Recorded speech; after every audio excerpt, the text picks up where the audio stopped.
about proving two angles to be equal in an isosceles triangle. How do we do that? In an isosceles triangle, if I say that these two sides are equal, now I want to do something. I want to construct something. I want to drop a perpendicular height. Okay, I want to drop a line that's perpendicular to the base. So if this is perpendicular, which means it's 90 degrees, I have got two triangles here. A, B, C was one triangle, and let's say this point is D. What I have done additionally is I have drawn AD perpendicular to BC. Okay, so now I've got two triangles here. In two triangles, compare the equal things, and whatever equal sides and angles you have, you're going to compare. You have triangle ABD and the other triangle is ACD. Okay, in these two triangles, the first thing that's already given to you is AB equals to AC. That's given to me. And now what do I have? Or I just drew AD perpendicular. Because of perpendicular, I have this angle ADB. If you look at this angle ADB, which will be equal to the angle ADC, because both of them are 90 degrees, correct? Linear pair we call it. So ADC, they are equal. This was given to you. The second thing is because of construction, they are both 90 degree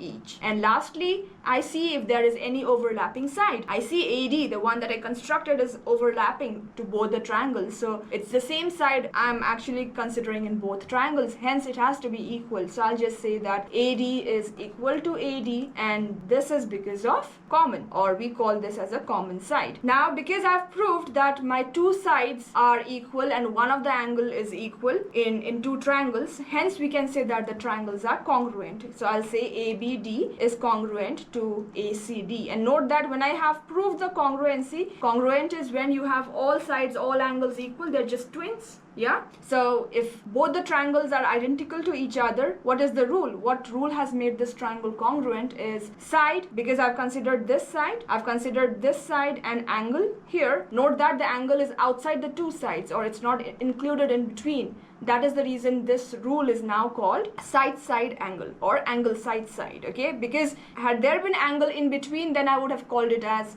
side angle side. But because my angle is outside the two sides, the rule here is side-side angle. And by typicity, that is by corresponding parts of congruent triangle, we call it, because when I have proved the congruency, everything has to be equal. Correspondingly, I see angle B resembles angle C in position wise also. So you can see that angle B and angle C must be equal provided everything else is equal. So angle B is equals to angle C. This is the reason why isosceles triangles have both sides and opposite angles equal.